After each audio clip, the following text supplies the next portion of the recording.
देखते हैं क्या है रिलेशनल मॉडल। रिलेशनल मॉडल में क्या रिलेशनल मॉडल भी एक प्रकार का डेटा मॉडल ही है। डेटा को ईआर डायग्राम में हम क्या करते हैं, ईआर मॉडल में ईआर डायग्राम बनाते हैं। और आरएम मॉडल है जो रिलेशनल मॉडल है, इसमें हम क्या करते हैं, टेबल के फॉर्म में डेटाबेस को पूरा क्या करते हैं, सीवी स्कीमा देते हैं, डेटाबेस का स्कीमा देते हैं, कॉन्सेप्चुअल बेस स्कीमा देते हैं। रिलेशनशिप बिटवीन द मतलब आरएम मॉडल में हम क्या करते हैं, टेबुलर फॉर्म में करते हैं। तो पहला पॉइंट क्या है, RM model organise the data in the form of the relative table. तो आरएम क्या करता है, ऑर्गेनाइज करता है डेटा को in the form of the relative table के फॉर्म में डेटा को ऑर्गेनाइज करता है। Relative database consists of the collection of the data relative database जो है ये क्या होता है, कंसिस्ट होता है कलेक्शन ऑफ द टेबल्स का है। And each of the assign with the unique name. Her table का एक यूनिक नेम होता है। जैसे एंटिटी का, हर एंटिटी का अपना यूनिक नेम होता है, उसी तरह क्या होता है जो आरएम है रिलेशनल मॉडल, इसमें हर टेबल का क्या होता है, यूनिक नेम होता है। A row in a table represent the a relation among a set of value, and table is a collection of such relationship। एक रो जो होती है वो क्या करती है, रिप्रेजेंट करती है relation among the set of the value. उस सेट से सारी वैल्यू का क्या रिलेशन है वो रिप्रेजेंट करती है। और table is the collection of the such relationship. और टेबल, पूरी टेबल को बात किया जाए तो वो कलेक्शन होता है उस प्रकार की सारी रिलेशनशिप का। ठीक, a row is a row in a table represent the relation among a set value, और table is a collection such relationship। ठीक है, अब देख थर्ड, टपल क्या होते हैं। एक single row in a table represent the single data point या यूनिक रिकॉर्ड, उसे क्या कहा जाता है, टपल कहा जाता है। कॉलम क्या होते हैं, column represent the attribute of the relation. Attributes को, रिलेशन के एट्रीब्यूट्स को जो रिप्रेजेंट करते हैं वो column. And each attribute there is a primitive value. हर एट्रीब्यूट की कुछ प्रिमिटिव वैल्यू होगी, मतलब उसकी domain value is called domain of the attribute. जो उसकी प्रिमिटिव वैल्यू होगी उसी को डोमेन ऑफ द एट्रीब्यूट कहा जाता है। तो क्या हो गया, column represent the attribute of relation. Column represent करते हैं attribute of the relation. And each attributes there is a permitted value called domain of the attribute. उसे क्या कहा जाता है, डोमेन ऑफ द एट्रीब्यूट कहा जाता है। Relational schema. रिलेशनल स्कीमा क्या होता है, define the design. Relational schema में क्या करते हैं, डिफाइन करते हैं design and structure of the relation को। Constraint the name of the relation. क्या करते हैं, कंस्ट्रेंट करते हैं name of the relation. And all column and attributes को बताते हैं। और रिलेशन के कंस्ट्रेंट को और ऑल कॉलम और एट्रीब्यूट्स के कंस्ट्रेंट को बताते हैं। तो रिलेशनल स्कीमा क्या है, define the design and structure of the relation, contain the name of relation and all column and attributes. ये कंटेन करता है ऑल कॉलम को और एट्रीब्यूट्स को। अब आते हैं क्या, relational model. The common relational model based on the DBMS system. जो कॉमन रिलेशनल मॉडल है आरडीबीएमएस के ऊपर जो बेस हैं वो as known as also known as, क्या नाम से जाने जाते हैं, आरडीबीएमएस। जो रिलेशनल डेटाबेस है उसे क्या कहते हैं, रिलेशनल डेटाबेस मैनेजमेंट। इसको एक सॉफ्टवेयर है। आरडीबीएमएस क्या है, एक सॉफ्टवेयर है। जैसे ओरेकल, आईबीएम, माईएसक्यूएल और एमएस एक्सेल, ये सारे क्या है, आरडीबीएमएस हैं। ये सारे क्या हैं, आरडीबीएमएस हैं। डिग्री ऑफ टेबल क्या होती है, नंबर ऑफ एट्रीब्यूट या columns in a given relation और टेबल, उसे क्या कह देते हैं, डिग्री ऑफ टेबल कहते हैं। कार्डिनलिटी क्या होती है, total number of tuples in a given row, किसी रो गिवन रिलेशंस, किसी भी रिलेशन के अंदर जितने रो होंगे उसे कहते हैं डिग्री कार्डिनलिटी, और जितने कॉलम होंगे उसे डिग्री ऑफ टेबल कहा जाता है। तो डिग्री ऑफ टेबल और कार्डिनलिटी हो गया। ठीक। रिलेशनल की में क्या होता है, set of the attribute which can uniquely identify and each tuple. क्या होता है, रिलेशनल की होते ही सेट ऑफ द एट्रीब्यूट्स होता है, कुछ एट्रीब्यूट का सेट होता है जिसमें क्या कर सकें, हर टपल को यूनिकली आइडेंटिफाई कर जाते हैं, उसे बोलते हैं रिलेशनल की। अब जो ये टेबल बनती है इसकी कुछ प्रॉपर्टी होती है, important property of the table in the relational model. क्या प्रॉपर्टी होती है important property, the name of the relation in is distinct among all the relation. जो रिलेशन का टेबल बनेगा वो डिस्टिंक्ट होना चाहिए और दूसरे से।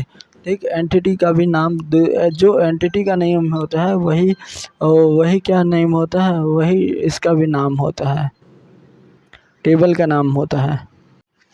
तो क्या डिस्टर्बेंस है, the name of the table is distinct among the all another relation. ये यहाँ टेबल होना चाहिए था आई गेस।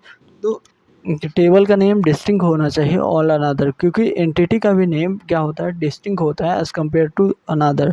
ठीक। और एंटिटी के नेम पे ही हम क्या करते हैं, टेबल का नाम डिसाइड करते हैं। ठीक। The value, second point, the value have to be atomic, can not be break down the further.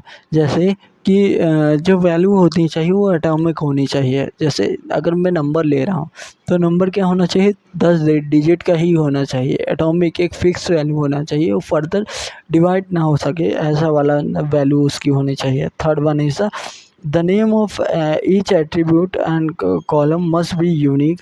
हर ये एट्रीब्यूट का कॉलम का नेम मस्ट यूनिक होना चाहिए। Each tuple must have the unique in table, her table, क्योंकि duplicacy नहीं होनी चाहिए data में, इनकन्सिस्टेंसी नहीं होना चाहिए, डेटा रिटर्डेंट नहीं होना चाहिए। इसके लिए क्या होना चाहिए, each tuple must be unique in the table होना चाहिए। ठीक। और fifth, the sequence of row and column does not has no significance. ये मैटर नहीं करता कि what is the sequence of row and sequence of the column, इसका कोई सिग्निफिकेंस नहीं है। सिक्स क्या है, tables must be integral constant. Table जो होगी वो उसके अंदर कुछ कंस्टेंट होगा, इट में हैव द इंटीग्रल कंस्ट्रेंट के आगे अब हम देखेंगे डोमेन कंस्ट्रेंट होना चाहिए, एंटिटी कंस्ट्रेंट होना चाहिए, ये सारे कंस्ट्रेंट होने चाहिए। ये एंटिटी कंस्ट्रेंट के अंदर हम पढ़ेंगे, it help to maintain the data consistency across the table.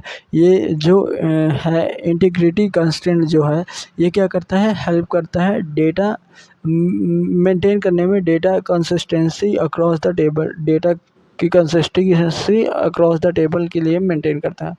अब 12 पॉइंट क्या करते हैं हम, रिलेशनल मॉडल की जो हमने देखा था डेफिनेशन क्या दिया था, set of the attribute which can uniquely identify and each tuple, उसको देखेंगे। इसके अंदर कितने 8 की हैं, 8 की हैं।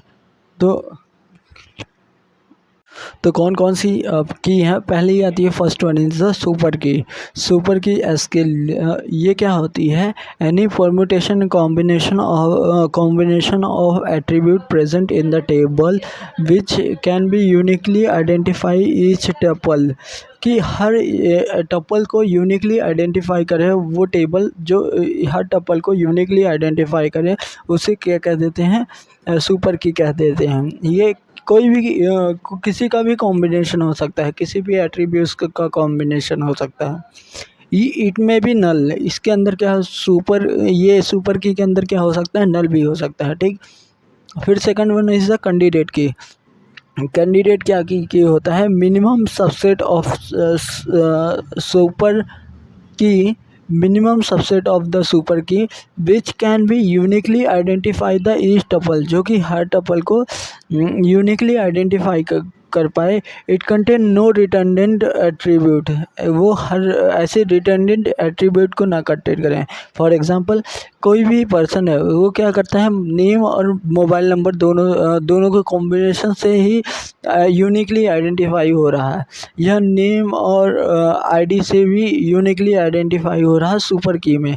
बट अगर हम उसको कैंडिडेट की में बात करेंगे तो इसमें रिटर्डेंट इन्फॉर्मेशन कौन सी है, नेम, क्योंकि वो स्पेशली फ़ोन नंबर से भी आइडेंटिफाई हो सकता है और क्या अपनी आईडी से भी आइडेंटिफाई हो सकता है।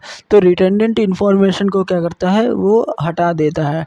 तो कैंडिडेट की क्या है, minimum subset of the super key which can uniquely identify each tuple, it contain no redundant attribute. ये क्या करती है, नो कोई रिटर्डेंट एट्रीब्यूट को नहीं कंटेन करती है। और सुन, एक कैंडिडेट की shouldn't be null, candidate key क्या होना चाहिए, नल नहीं होना चाहिए। अब प्राइमरी क्या है, सिलेक्टेड आउट ऑफ कैंडिडेट की सेट, जैसे कोई सिलेक्ट की है आउट ऑफ द कैंडिडेट की सेट से and has the least number of the attribute, जिसमें सबसे कम एट्रीब्यूट हो उसको। प्राइमरी की और कैंडिडेट की दोनों नल नहीं होती है, ठीक। तो प्राइमरी की और कैंडिडेट की दोनों नल नहीं होता, ठीक। फिर उसके बाद आते हैं अल्टरनेटिव की। अगर हम क्या करें, ऑल कैंडिडेट की एक्सेप्ट द प्राइमरी की, उसे बोलते हैं अल्टरनेटिव की बोलते हैं। ऑल कैंडिडेट की एक्सेप्ट प्राइमरी की, उसे क्या बोलते हैं, अल्टरनेटिव की बोलते हैं। अब fifth one is the main important की, फॉरेन की। तो फॉरेन की को ऐसे समझ कि पहले मैं बता देता हूँ फॉरेन से की का काम क्या होता है। सपोज़ एक टेबल दी है और दूसरी टेबल दी है, एक एंटिटी दी है और दूसरी भी एंटिटी, उन दोनों के बीच में रिलेशन है। जैसे स्टूडेंट लर्न कोर्सेस, ठीक। तो स्टूडेंट का एक अलग टेबल बन जाएगा और क्या बनेगा, कोर्स का एक अलग टेबल बन जाएगा। स्टूडेंट का अलग टेबल बनेगा और क्या बनेगा, कोर्स का अलग बनेगा। बट इन दोनों के बीच में जो लर्न वाला रिलेशन है उसको कैसे दिखाएंगे, वो ऐसे दिखाएंगे कि स्टूडेंट की जो स्टूडेंट आईडी प्राइमरी की होगी वो क्या होगी, वो प्राइमरी की यही सेम की को क्या कर देंगे, कोर्स वाले में क्या कर देंगे, इसको कर देंगे क्या, प्राइमरी की को वहाँ से उठा के यहाँ इसको कर देंगे क्या, इसमें भी डाल देंगे कोर्स वाले टेबल में। और इसमें क्या कर देंगे, उसकी प्राइमरी की इसमें क्या बोली जाएगी, इस कोर्स वाले टेबल में फॉरेन की बोली जाएगी। और जो वो स्टूडेंट वाला है उसको बोला जाएगा रेफरेंस टेबल बोला जाएगा। मतलब जो पेरेंट्स वाला है उसको रेफरेंट बोलेंगे, रेफरेंस टेबल। और जो कोर्स वाला है उसे बोलेंगे चाइल्ड रिलेशन या रेफरेंसिंग टेबल बोलेंगे। क्या बोलेंगे, चाइल्ड या रेफरेंसिंग टेबल उसको बोलेंगे। तो क्या हो जाएगा, फॉरेन की समझ गए फॉरेन की क्या होता है। अब कुछ फॉरेन की के क्या हैं कॉन्सेप्ट हैं, दो फॉरेन की के क्या कॉन्सेप्ट है। It create relation between two table, ये क्या करता है, रिलेशन बनाता है किसी दो रिलेशन टेबल के बीच। तो और जैसे कि रिलेशन R1 है, कोई रिलेशन R1 है, may include among its attribute the primary key of the another attribute another relation R2। R1 relation है जो कि क्या कंटेन करता है, किसी रिलेशन R2 की प्राइमरी को कंटेन करता है। Then this attribute is called foreign key for R1 referencing R2। ये R1 में क्या कहेंगे, इसको फॉरेन की कहेंगे। फॉर R1 के लिए ये क्या होगा, फॉरेन की होगा, जो कि क्या कर रहा है, रेफरेंसिंग कर रहा है R2 को, ठीक। नीचे वाला होता है रेफरेंसिंग, जो लंबा वाला होता है ING वाला वो होता है referencing.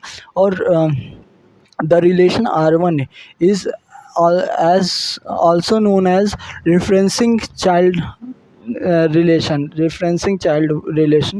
of relation of foreign की डिपेंडेंसी, जिसमें फॉरेन की डिपेंडेंसी है, ठीक।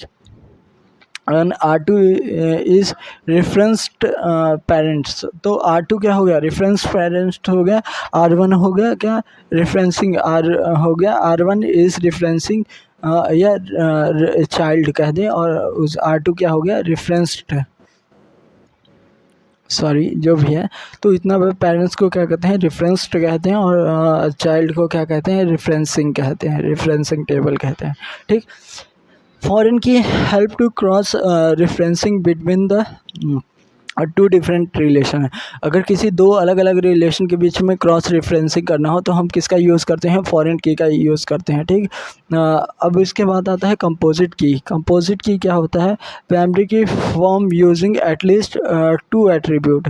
अगर किसी भी दो एटलीस्ट टू एट्रीब्यूट से प्राइमरी की फॉर्म हो रही तो उसे बोलते हैं कंपोजिट की। कंपाउंड की किसे बोलते हैं, कंपाउंड की प्राइमरी की which is form by the two foreign की, तो उसे बोलते हैं कंपाउंड की। अगर प्राइमरी की फॉर्म हो रही है यूजिंग द टू फॉरेन की से तो उसे कहते हैं कंपाउंड की कहते हैं।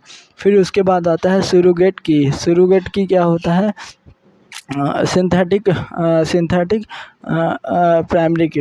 प्राइमरी की। सपोज स्कूल 1 है जिसका अपना रजिस्ट्रेशन नंबर है, और स्कूल 2 है जिसका अपना रजिस्ट्रेशन नंबर है। तो और हम एक ओवरऑल स्कूल का टेबल बनाना चाहते हैं जो कि क्या करें, कंटेन करें इंफॉर्मेशन ऑफ स्कूल फर्स्ट की भी, और कंटेन करें information of the school second की भी।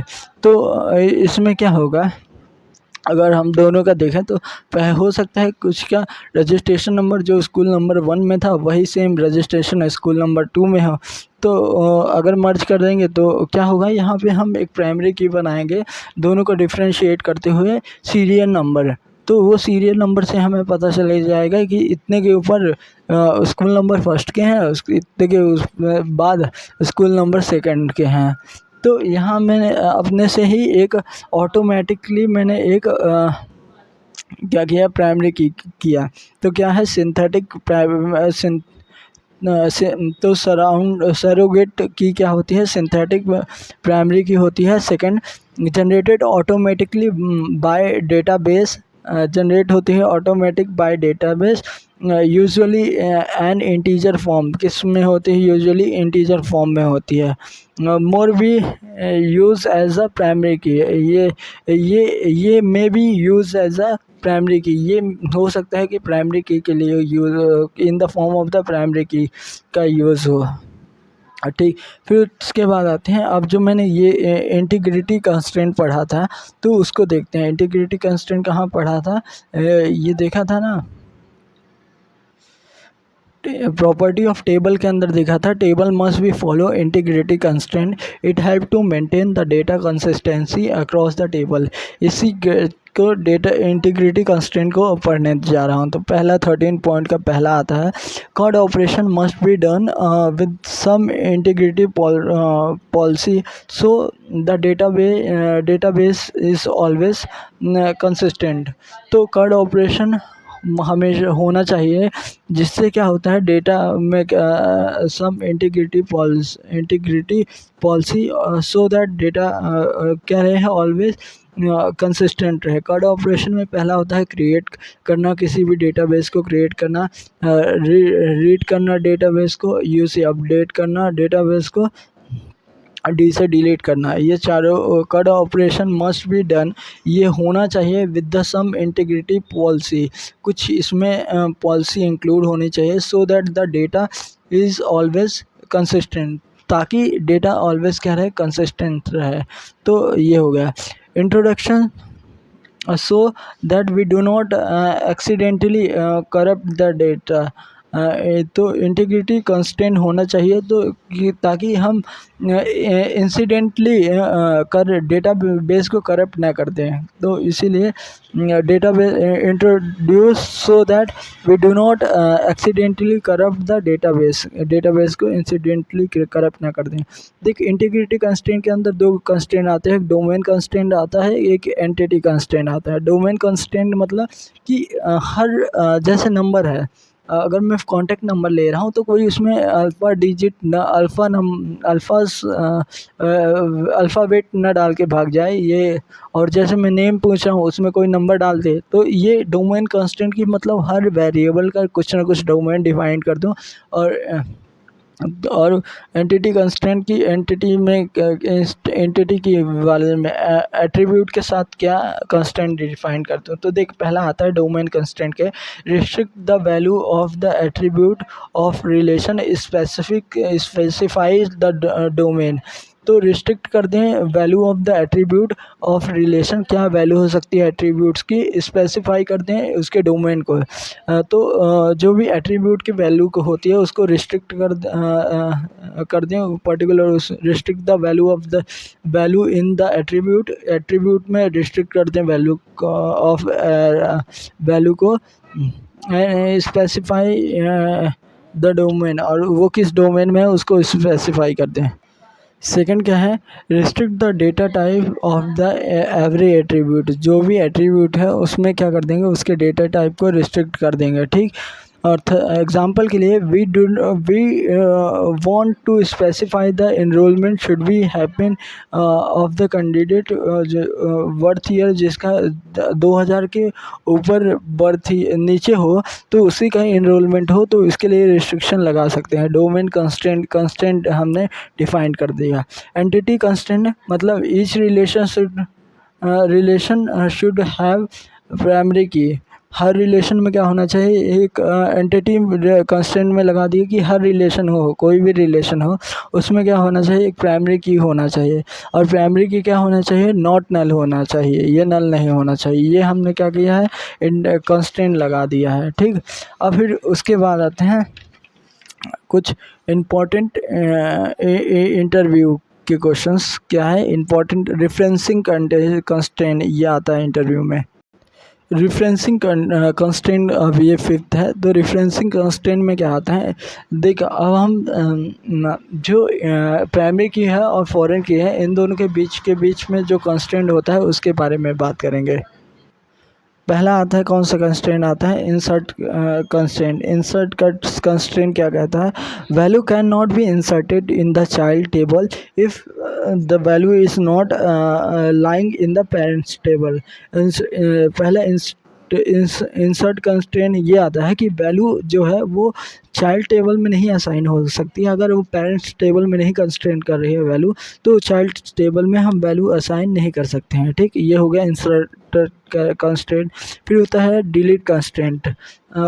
डिलीट कंस्ट्रेंट में क्या होता है, value can not be deleted from the parents table if value is lying in the child table.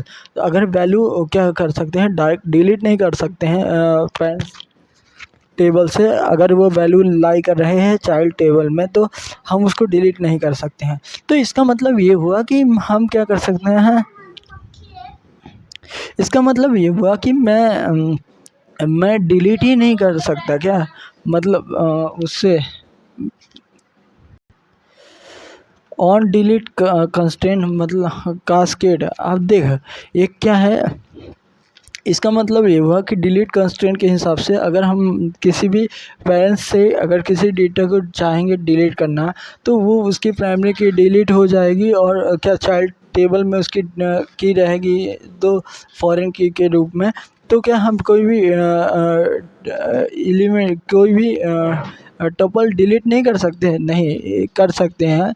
उसको डिलीट करने के लिए क्या है कि या तो पहला ये कंस्ट्रेंट लगा दें कि अगर जब हम डिलीट करें तो क्या कर दो, तब क्या कर दो, उसको चाइल्ड टेबल से भी डिलीट कर दो। मतलब ऑन डिलीटिंग कंस्ट्रेंट कास्केड क्या कहते हैं, can we delete value of the parents table if the value is line in the child table without violence the delete constraint. क्या हम ऐसा कर सकते हैं, पेरेंट्स टेबल से वैल्यू को डिलीट कर सकते हैं अगर वो चाइल्ड टेबल में रहती है और बिना डिलीट कंस्ट्रेंट को वॉयलेट किए है।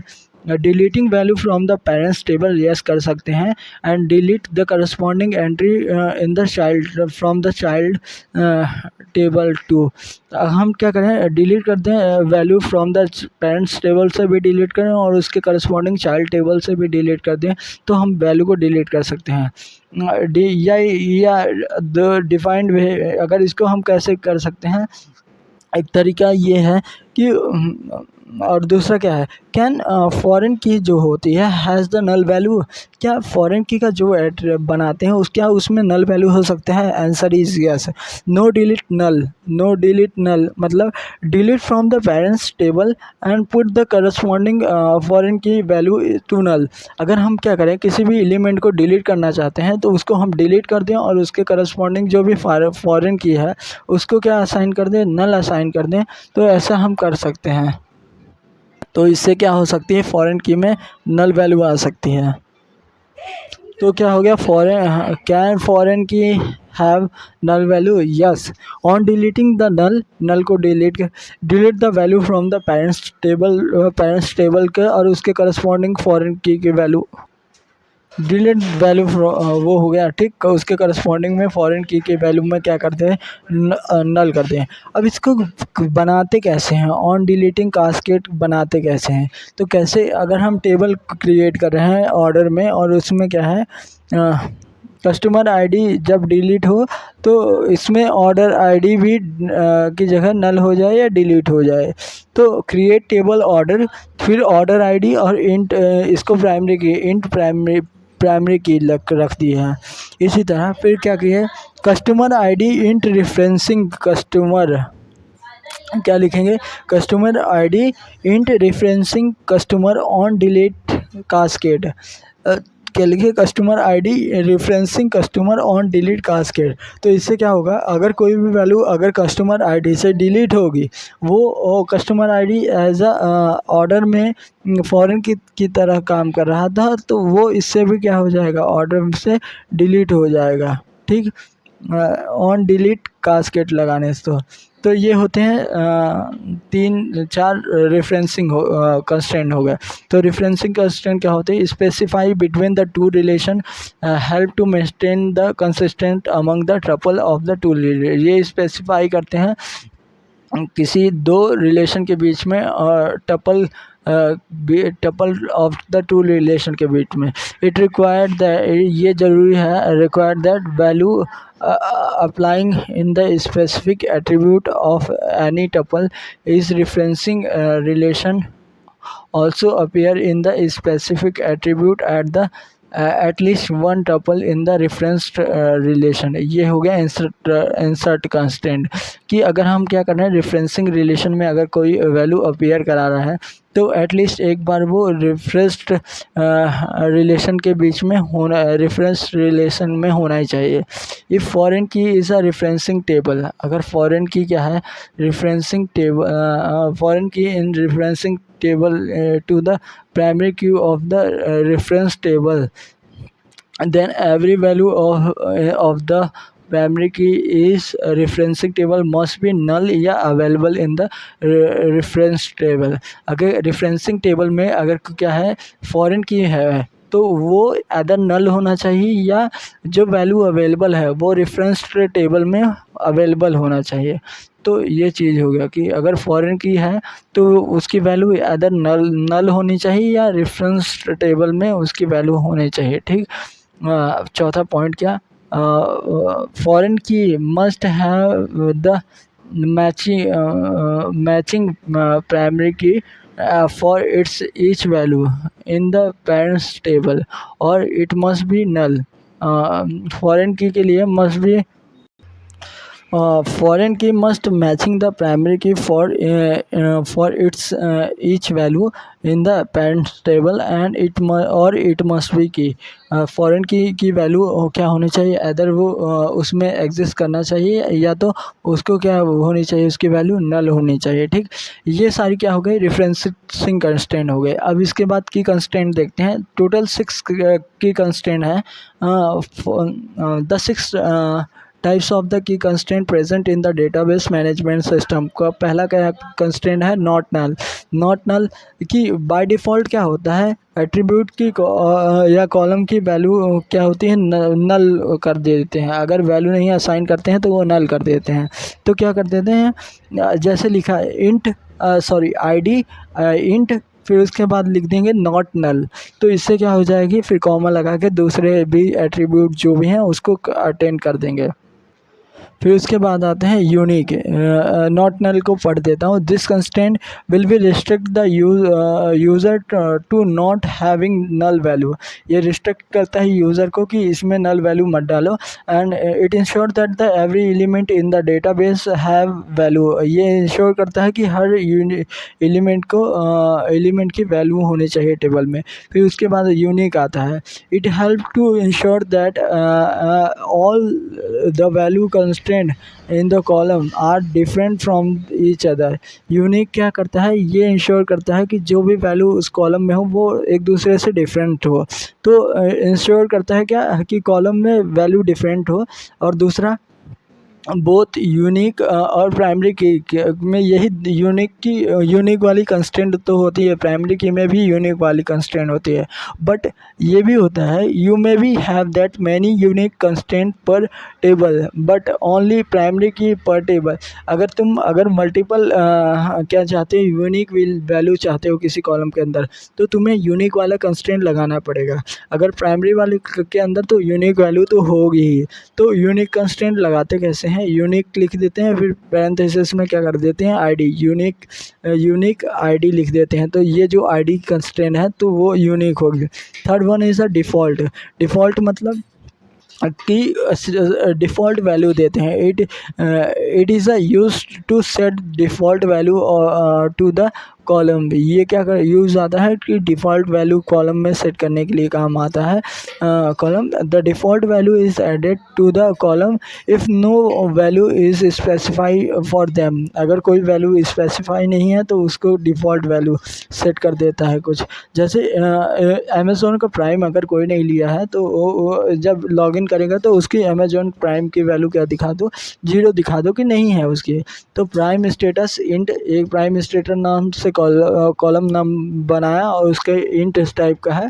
और फिर उसके आगे डिफ़ॉल्ट 0 लिख दो, डिफ़ॉल्ट 0 DEFAULT, डिफ़ॉल्ट 0 लिख दोगे तो डिफ़ॉल्ट वैल्यू क्या होगी, 0 होगी अगर नहीं असाइन होगी तो। ठीक। चेक क्या है, it is check the integrity constraint in the DBMS। जैसे वो चेक था ना कि अगर एडमिशन तभी हो जब 2000 के नीचे का DOB हो, तो ये इंटीग्रिटी कंस्ट्रेंट को चेक करता है। It keep checking the integrity of the data maintain before and after the completing the card operation. Card operation को परफॉर्म करने से पहले और उसके बाद इंटीग्रिटी को चेक करने के लिए ये काम आता है। क्रिएट टेबल ये कैसे चेक करते हैं, तो चेक लिखेंगे और चेक लिखने के बाद उसमें क्या कर देंगे, पैरेंथेसिस जैसे एज इज़ ग्रेटर और इक्वल टू 18। तो अगर 18 साल से या 18 साल के बड़े की एज रहेगी तभी ये क्या होना चाहिए, ये बड़ा हम ये होगा, तो ये चेक कंस्ट्रेंट होगा। चेक लिख के डायरेक्ट पैरेंथेसिस के अंदर वो वैल्यू डाल दिया। फिर होता है प्राइमरी की में क्या होना चाहिए, यूनिक आइडेंटिफाई ईच टपल, जिसमें इसके थ्रू हम क्या करें, यूनिकली आइडेंटिफाई कर पाएँ हर टपल को। Primary key is equal to not null होना चाहिए और relation only have one primary key. तो प्राइमरी की लिख के उसके आगे पैरेंथेसिस के आगे आईडी लिख देंगे तो इस तरह हो जाएगा प्राइमरी की। प्राइमरी की दिस इज़ अ एट्रीब्यूट और the set of the attribute that uniquely identify the each entity in the entity set. The primary key must containing the unique as well as not null value। ठीक। foreign key whatever there is some relation between two entity, this must be have some common attribute between them। अगर whatever अगर relation के बीच देख foreign की काहे के लिए होती है, keep the relation between the to tuples, किसी भी दो टपल के बीच में रिलेशन क्रिएट करने के लिए आती है। तो कैसे लिखते हैं, जैसे लिखे प्राइमरी की और उसके अंदर लिखते हैं पैरेंथेसिस में order ID, create table order, और इसके अगर प्राइमरी की बना रहे हैं तो प्राइमरी की ऑर्डर आईडी लिख दिया, और फॉरेन की लिखे और उसमें customer ID, referencing customer ID. ये क्या कर रहे हैं, रेफरेंसिंग कर रहे हैं, रेफरेंसिंग कस्टमर आईडी से रेफरेंसिंग कर रहे हैं। अगर डेफिनेशन पढ़ूँ तो फॉरेन की क्या है, whenever there is a some relationship between the two entities, जब कभी दो एंटिटी के बीच में रिलेशनशिप हो, there must be some common attribute between them, उनके बीच में एक कॉमन एट्रीब्यूट होना चाहिए। This common attribute must be primary key of an entity set. ये क्या होगी, ये क्या होगी, प्राइमरी की होगी किसी भी एंटिटी सेट के, and will be become the foreign key of the another entity set. ये और ये क्या होगी, जो एट्रीब्यूट है ये किसी अनदर एट्रीब्यूट की क्या हो जाएगी, अनदर एट्रीब्यूट की क्या बन जाएगी, एंटिटी सेट बन जाएगी। तो दिस की will prevent every action which can B result in losing the connectivity between them. तो ये दिस की ये जो की रहेगी वो प्रिवेंट करेगी एवरी एक्शन को, कि which can result in loss the connecting between them, जिसके दोनों के कनेक्टिविटी के कारण अगर रिजल्ट में कोई लॉस होता है उसको प्रिवेंट करेगी। तो फॉरेन की का काम ये होता है।